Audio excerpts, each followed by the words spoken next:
Hello everyone, আসসালামু আলাইকুম। আমি মেঘা, আশা করছি ভালো আছেন। আমাদের আজকের ব্লগটা হচ্ছে বসুন্ধরা সিটি কমপ্লেক্স নিয়ে। আমি আজকে আমার কলেজ থেকে ওদিক দিয়েই তো আসি, আমি প্রথম ব্লগে আপনাদের সাথে শেয়ার করেছিলাম। তো সেখান থেকেই আজকে ওখানে একটু হাঁটতে যাওয়া।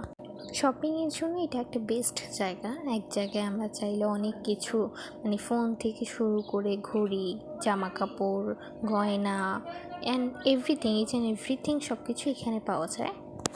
শুধু ঢাকা না, ঢাকার বাইরে থেকেও অনেকে শুধু এই মার্কেটে এসে কেনাকাটার জন্য ঢাকায় আসে। তাই আমি ভাবলাম, যেহেতু আমার এত কাছেই, আমার একটা ব্লগ আজকে আপনাদের সাথে এটা নিয়ে শেয়ার করি। আমি মূলত আজকে কোনো কিছু কেনাকাটা করতে যাইনি, আমার কোনো কেনাকাটার প্রয়োজন ছিল না, জাস্ট এমনি একটু ঘুরে আসার জন্য গিয়েছি। তো আমার ব্লগটা মেইনলি এখান থেকে শুরু। আমি ঢোকার পরে এখান থেকেই ভিডিওটা স্টার্ট করেছিলাম। শপিং মলের ভেতরের স্পেসটা যথেষ্ট বড় এবং সুন্দর, খুব পরিপাটি করে সাজানো গোছানো।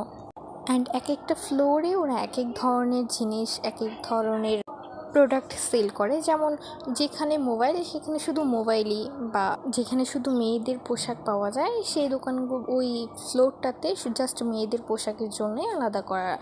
সামনের এই টয় শপটা তো অনেক কিছু ছিল, ছোট বাচ্চাদের গাড়ি থেকে শুরু করে ছোটোখাটো সব ধরনের খেলনা। দেখতে বাইরে থেকে খুব সুন্দর লাগতেছিল, ছোটো ছোটো বাচ্চারা দেখলেই আকর্ষিত হবে এমন একটা জায়গা। এখান থেকে আমি ভাবলাম একটু উপরে যাওয়া যাক। ভিডিওটা করতে করতে আমার উপরে যাওয়া। উপরে হচ্ছে বিশ্বকাপের বিভিন্ন ধরনের অ্যাড দেখাচ্ছিল। আপনারা এবারে কে কোন দল সাপোর্ট করছেন জানাবেন প্লিজ। 4 বছরের মধ্যে এই একটা সময় যখন পুরো দেশের মানুষ খুব আনন্দ করে এই খেলাধুলো নিয়ে। নর্মালি খেলাধুলো নিয়ে সবাই এতটা মাথা ঘামায় না। তো চলে আসলাম আমরা সেকেন্ড ফ্লোরে। এখানে কিছুক্ষণ একটু হেঁটে হেঁটে দেখবো কী কী আছে। এই যে আমি বললাম, এখানে যে ওদের সেকশনগুলোই আলাদা করা, দেখতেও খুব পরিপাটি লাগে, মার্জিত লাগে। আর ওদের প্রত্যেকটা কর্নারই খুব সাজানো গোছানো থাকে। আমার আসলে আজকে পুরো শপিং মলটা ঘুরে দেখা হয়নি, পরে যদি কখনো ফ্রেন্ডদের সাথে যাওয়া হয় তখন অবভিয়াসলি আবার শেয়ার করব। এখান থেকে এই নিচের জায়গাটা দেখতে খুব সুন্দর লাগে, গাছগুলো স্পেশালি। আসলে পড়াশোনার জন্য এদিক ওদিক ঘোরাফেরা খুব কম হয়, ঘোরাই সম্ভব না পড়াশোনার জন্য।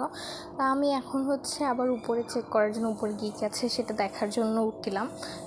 সপ্তাহে 1-2 দিন, ওই শুক্রবার মঙ্গলবার, তখন বন্ধ পেলে একটু এদিক ওদিক বের হওয়া হয়, তাও অলসতার কারণে সেটা সম্ভব হয়ে ওঠে না।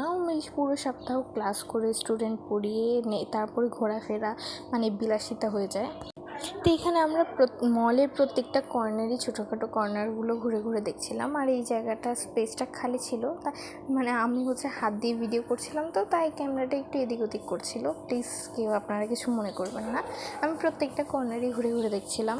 তো আমার পক্ষে আজকে যতটুকু সম্ভব হয়েছে আমি ততটুকুই শেয়ার করেছি এখান থেকে। তারপরে আমি আর ব্লগটা করিনি, আসলে লিফটে ওঠার পরেই আমি ক্যামেরা অফ করে দিয়েছিলাম। তো আজকের মতো এখানেই শেষ। আপনারা সবাই ভালো থাকবেন। আসসালামু আলাইকুম।